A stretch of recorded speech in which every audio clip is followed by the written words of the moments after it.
Yuk, 5, 4, 3, 2, 1, kesenian. Satu. Jadi ini mungkin konten baru dari YouTube DOA. Oke. Itu saya sudah mendapatkan narasumber, yaitu adalah Pak Ketua Umum dari Halo. UKM Kesenian periode 2020-2021. Halo semuanya. Dan ada dua astral projection kita, Iya. yaitu bisa perkenalan. Halo semuanya, nama saya Erik. Dan saya Dilivio Ardana. Nah, kita habis ini tuh kita akan sharing tentang pengalaman mungkin dari waktu awal masuk pas aku maba, teman-teman maba itu kan kita kan dari suatu organisasi kan, kalau ya kita kan bergerak secara sosial, bergerak, tapi ternyata karena pandemi lah, karena zaman-zaman seperti ini kita kan sulit banget. Dan itu waktu itu bisa langsung diceritakan aja nih sama Pak Tum. Waktu Pak Tum di periode yang lalu itu gimana sih kok tiba-tiba langsung gini langsung ada pandemi, langsung semua kegiatan di kampus itu dibatasi, terus sampai bahkan hampir nggak ada. Ya. Nah itu silakan. Jadi pertamanya tuh gini, kan ada muncul berita itu awal-awal Januari tahun 2020. Itu kan tiba-tiba muncul berita COVID mulai menyebar. Masuk Indonesia ya. Kelihatannya belum masuk itu, tapi mulai menyebar aja. Menyebar di dunia. Ya, menyebar. Kita masih pede lah, kita masih bisa bikin kegiatan dan lain-lain. Kita waktu itu udah sempat ngerencanain di tahun 2020 itu bakalan ada sesuatu yang menarik dari UKM Kesenian. Tapi masuk bulan Maret, April itu udah merajalela ternyata COVID itu di Indonesia, yang mengakibatkan semua warga Indonesia terkena dampaknya, termasuk lingkungan ABM, termasuk juga dari UKM Kesenian juga terkena dampaknya. Akhirnya Ketua Umum pada periode itu Mas Edi menetapkan keputusan bahwa ya udah kita tetap berjalan, UKM ini tetap berjalan tapi secara online kayak gitu. Nah itu waktu kan kita kan udah kebiasaan nih kalau waktu ngadain event atau ngadain apa itu kan offline lah. Itu waktu tiba-tiba langsung kita ngadain online, nah itu pasti susah dong, ada kesusahan, ada bingung-bingungnya itu. Nah itu akhirnya kan bisa berjalan tuh Ya. Nah itu solusinya apa? Maksudnya bisa adaptasinya? Iya, adaptasinya cepat. Offline tiba-tiba langsung online semua. Adaptasinya mungkin sebenarnya lebih ke arah ATM, amati, tiru, modifikasi. Jadi kita pasti kita ngelihat dari sumber-sumber yang lain gitu loh, dari teman-teman organisasi-organisasi yang lain, gimana mereka supaya tetap bisa berjalan, mereka tetap bisa bergerak di bidangnya masing-masing. Dengan cara-cara yang seperti itu, akhirnya dari UKM Kesenian pun mencoba untuk melakukan hal yang seperti itu. Dan juga pasti ada masukan-masukan dari senior-senior juga, dari anggota-anggota yang lain juga. Pasti kan ada masukan juga, coba bikin seperti ini, coba bikin seperti itu. Dan pada saat itu ya kita coba bikin seperti itu, dan ya puji Tuhannya ya berhasil.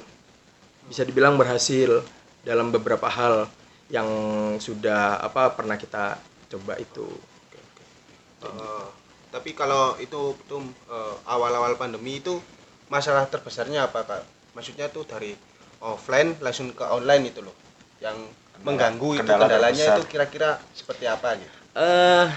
Yang pasti paling mengganggu ketika offline pindah ke online adalah kita nggak bisa ketemu langsung. Itu salah satu kendala terbesar kalau menurutku itu adalah salah satu kendala terbesar, karena nggak bisa dipungkiri kita setiap hari kita ketemu, kita ngobrol, kadang pun sampai malam juga. Kita seneng-seneng bareng, kita kadang juga sharing-sharing cerita-cerita. Terus tiba-tiba dipatahkan dengan adanya COVID, kita nggak boleh kumpul, kita nggak boleh bergerak dulu, kita dibatasi dengan adanya ini. Itu salah satu problem terberat menurutku. Terus kita harus penyesuaian diri, itu kan adaptasi itu kan sebenarnya butuh waktu supaya kita bisa beradaptasi dengan sesuatu. Tapi karena mungkin teman-teman juga pada masa-masa yang sekarang kan juga media sosial kan kenceng banget kan. Kita punya banyak media sosial, itu kenceng banget. Mungkin kita tertolong dengan adanya itu, jadi adaptasinya ya bisa lumayan cepet juga kayak gitu. Itu kan kalau kita juga ngadain sesuatu kan kita biasanya kekurangan orang kan, Ya. karena yang di Malang kan bisa dihitung lah ya. Ya bener. Nah itu kan gimana nih, kan kita kan ada yang kerja secara online dari jauh, ada juga yang kita kumpul gitu masih bisa bareng. Nah itu kan itu susah tuh, kayak komunikasinya gimana dari yang orang yang di sini terus yang jauh. Nah itu kan gimana gitu. Kalau itu sih menurutku ya emang kan kita kan dari awal diajarin untuk komunikasi ini sebisa mungkin tetap terjaga tuh. Komunikasi ini harus tetap terjaga. Jadi gimana caranya kita itu komunikasi ini tetap harus gercep gitu loh. Jadi teman-teman yang ada di luar Malang pun emang harus dengan gercep juga gitu loh. Ya responnya harus cepet juga kayak gitu. Jadi supaya nggak tunggu-tungguan kayak gitu loh. Gitu. Mungkin ada Mas Erik ada pertanyaan? Kalau aku sih pertanyaannya setelah pandemi ini event-event dari kesenian tuh kayak gimana teman-teman? Kan biasanya kan kalau dari tahun kemarin ada seperti kayak musik parkir, ada acara inaugurasi. Ya. Itu kalau nyikapi kayak di pandemi gini gimana tuh next projectnya gitu? Kalau pas pandemi berarti pandemi ya. gini. Pas pandemi mungkin kalau pas pandemi bisa dibilang kita pending dulu untuk hal-hal yang seperti itu ya, karena kan hal-hal yang seperti itu butuh orang banyak berkerumun, sedangkan sekarang kita nggak boleh banyak orang berkerumun. Itu kan hal yang cukup sulit. Kalau misalnya kita sudah bisa untuk melakukan hal-hal yang membutuhkan orang banyak berkerumun kayak gitu, ya pasti kita gas lah kayak gitu itu. Pasti dari teman-teman anggota-anggota juga pasti kangen banget lah. Kalian kan juga sempat ngerasain, maksudnya dulu ketika masuk awal kesenian kan sempat ada event offline-nya kan. Kalian ngerasain kan maksudnya gimana euforianya kalian pas ada di acara offline, terus euforianya kalian pas ada di acara online. Itu kan pasti kan beda banget. Lebih kerasa pas euforianya pas kegiatan offline kan. Nah, pasti kita kita berdoa aja lah supaya pandemi ini cepat berakhir, kita cepat bisa bikin sesuatu supaya teman-teman juga teman-teman supaya bisa mengobati rasa rindunya lah. Apalagi kan juga ada anggota baru gitu kan tuh. Ya, bener. Nah nih ngomongin anggota baru nih. Ya. Kan seperti aku, Erik sama Dava ini satu angkatan. Ya. Tapi dulu itu masih terkena offline, maksudnya kita masih Masih merasakan lah ya. Nah, kan sekarang si anggota barunya ini ya dibilang susah, emang nggak bisa gitu kalau kita pingin ketemu. Nah itu cara ngerangkulnya gitu kan, maksudnya supaya mereka ini bisa merasakan apa yang kami rasakan dulu itu pas kayak gini tuh kayak gimana gitu loh tuh maksudnya. Kalau untuk gitu kan kita kan sekarang kan platform media sosialnya banyak nih. teman-teman dari subunit pun juga punya Instagram masing-masing. Pasti ada dokumentasi yang kalian share ke media sosial, kalian publish ke media sosial. Mungkin kalian bisa kasih tunjuk itu sih. Maksudnya secara nggak langsung kalian ngiming-ngimingi mereka. Oh, di kita ada yang seperti ini loh, di kita biasanya bikin kayak gini. Kayak gitu sih kalau menurutku. Untuk apa namanya, memberitahu si teman-teman anggota baru ini, anggota muda ini, supaya tahu gitu loh apa aja sih kegiatannya yang ada di UKM Kesenian, apa aja sih yang biasanya dilakuin sama kakak-kakaknya dulu pas offline kayak gitu. Jadi bisa bikin mereka itu lebih excited ya. Ya, bisa bikin mereka lebih excited lagi. Jadi kita masuk periodenya Pak Tum. Ya. Nah, itu waktu Pak Tum itu langsung jadi ketua umum kesenian. Ya. Nah, itu yang dipikirin itu apa, kayak wah, ini kan udah zaman-zamannya online, terus mulai apa, pertama. Iya, apa Bisa gitu. di-share kecil lah maksudnya. Iya. Di-share. Ada gambaran yang lah gitu. yang apa. pertama tak pikirin ya gimana caranya mengelola media sosial semenarik mungkin, karena itu nggak menutup kemungkinan untuk mas-mas mbak-mbaknya yang dulu anggota aktif itu ngikutin kegiatan kita. Itu nggak menutup kemungkinan mereka melihat dari media sosial kita.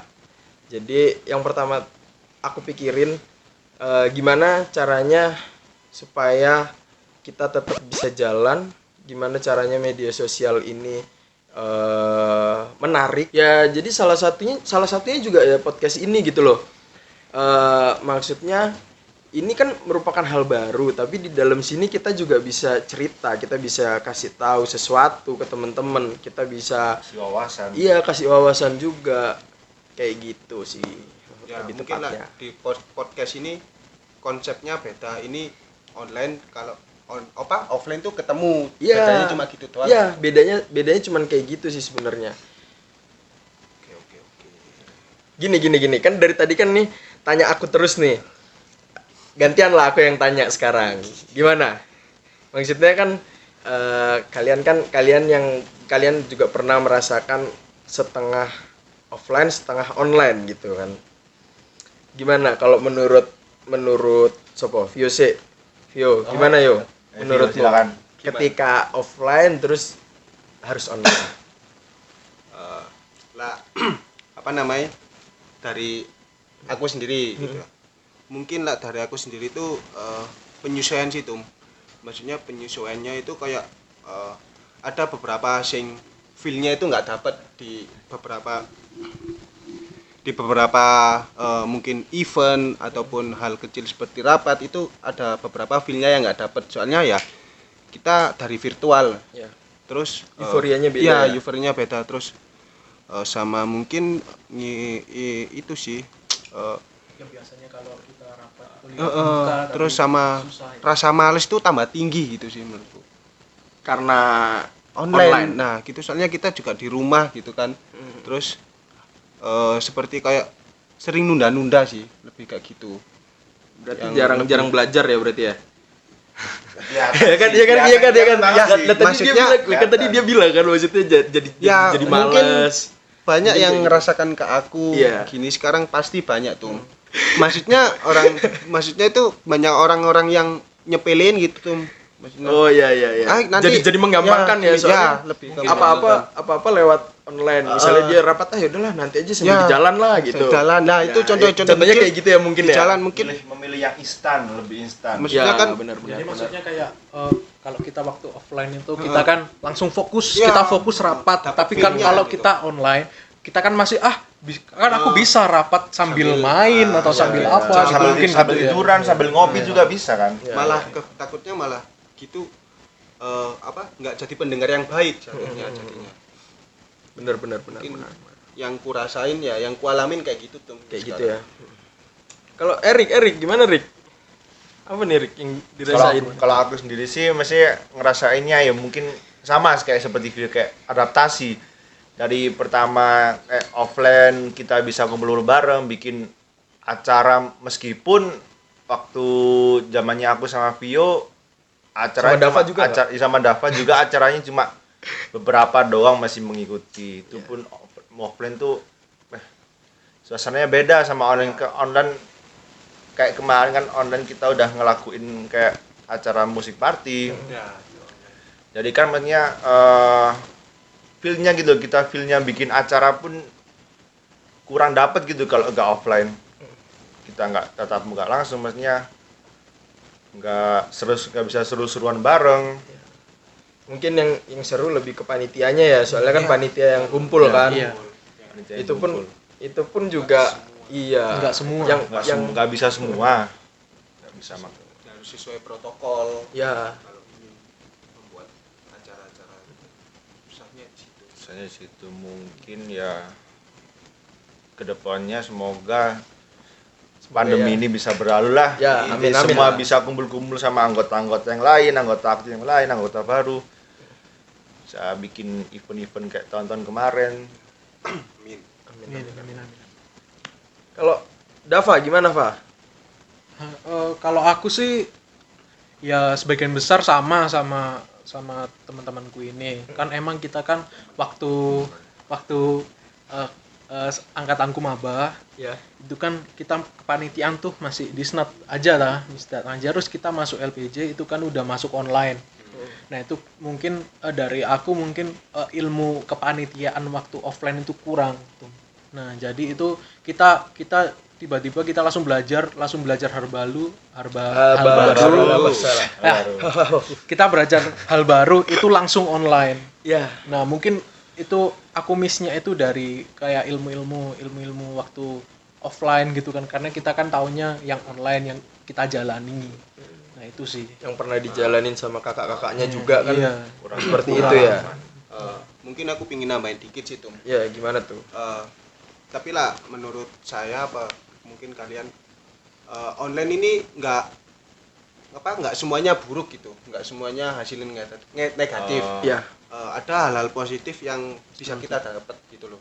Ya contoh kayak kita gini, maksudnya semisal kita offline kita nggak tahu bisa ngadain kayak gini, terus kita juga bisa memperdalam ilmu-ilmu di editing, terus ilmu-ilmu di hal yang baru ya, gitu loh. ya hal-hal baru itu juga selalu didapat gitu loh tuh.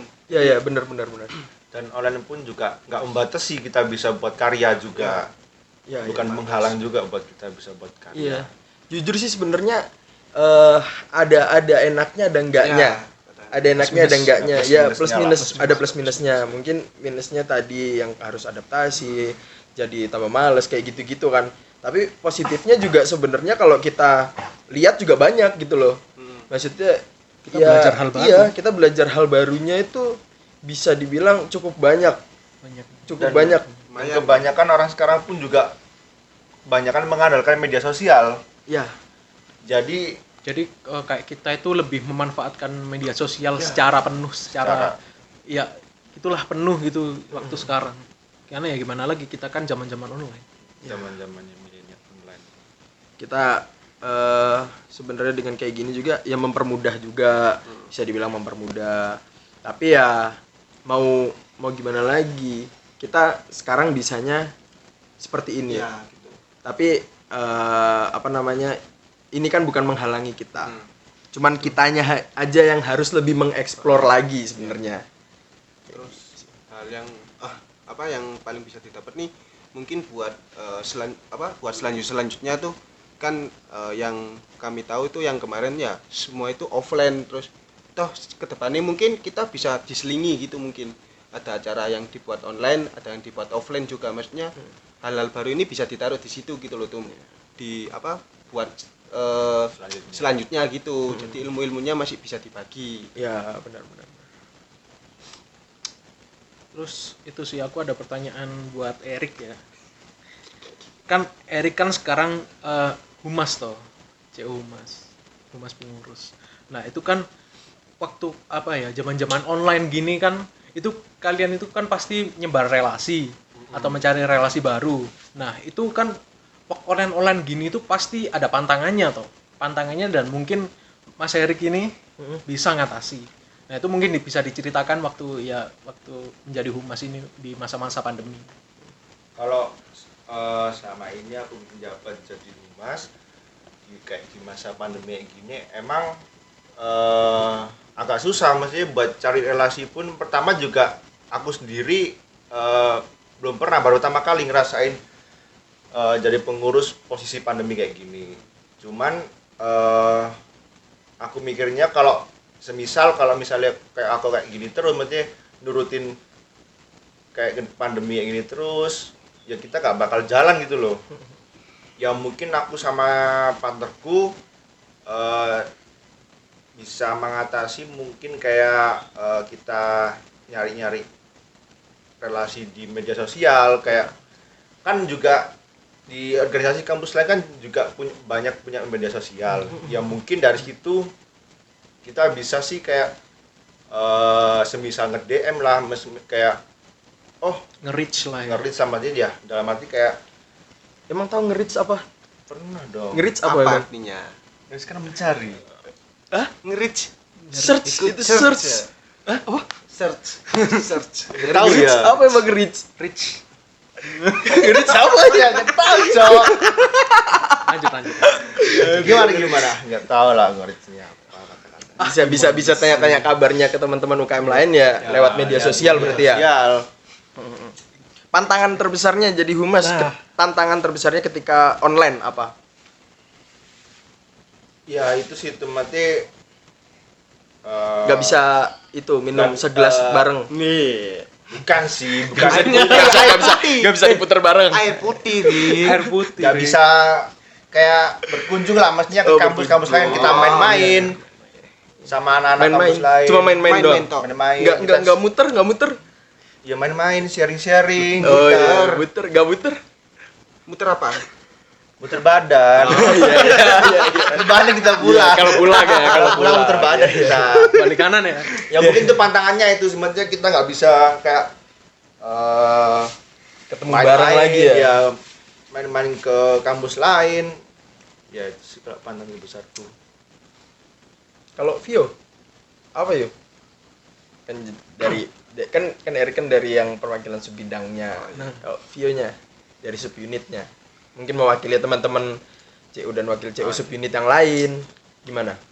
Cara apa nih gitu? Gimana? Sama kayak Erik. Iya, sama. Maksudnya tantangan terbesarnya. Ya, pandangan terbesar mungkin dalam hal membuat karya gitu, Tum. Dalam artian kalau membuat karya, toh kita dulu ya semua itu offline gitu. Kita juga latihan offline, Ya. terus membuat karya offline.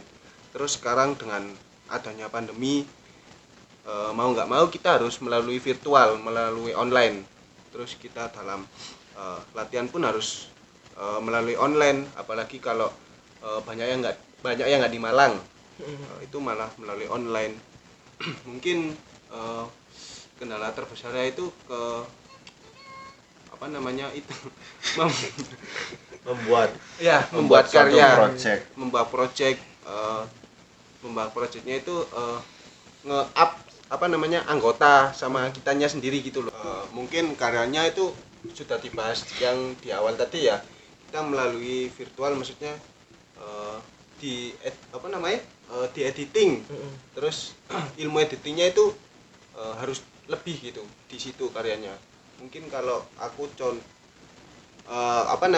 contoh kan aku sebagai CEO teater, ya susah emang kalau kan teater itu harus datang semua, kalau nggak kumpul satu ya nggak bisa gitu. Kita harus melewati secara online ya mau gimana itu apa namanya Mengandalkan. ya via online itu Virtual. virtual mungkin bisa latihannya lewat virtual Untuk gitu, sementara mungkin. Tapi yang pasti sih dari teman-teman kan udah mencoba yang terbaik kan ya. ya Udah mencoba yang terbaik. Kalau mungkin ini belum maksimal juga ya kita masih cari Ya, caranya kan ya. Kita masih cari Masih caranya. belajar Menggali, terus. Mas. Iya, kita masih gali terus. sampai Kita nemu belajar emas. kita belajar hal baru itu udah bagus. Ya kan? Kayak kita udah memanfaatkan apapun itu. Peluang-peluangnya di Nah, pandemi seperti ini. Nah, ini kan apa namanya? Aku mau tanya. Ini kita kan bikin podcast. Emang nama podcastnya apa ini? Nah, itu mungkin ada saran. Oke, kita langsung ini aja, maksudnya kita tanya teman-teman juga yang bagus. Kita minta pendapat dari yang nonton juga, nanti. tulis di Komen ya. Tulis komen ya. Minta tolong kalian tulis di kolom komentar kira-kira yang cocok apa nih nama podcastnya. Ntar voting terbanyak pasti kita pilih. Oke.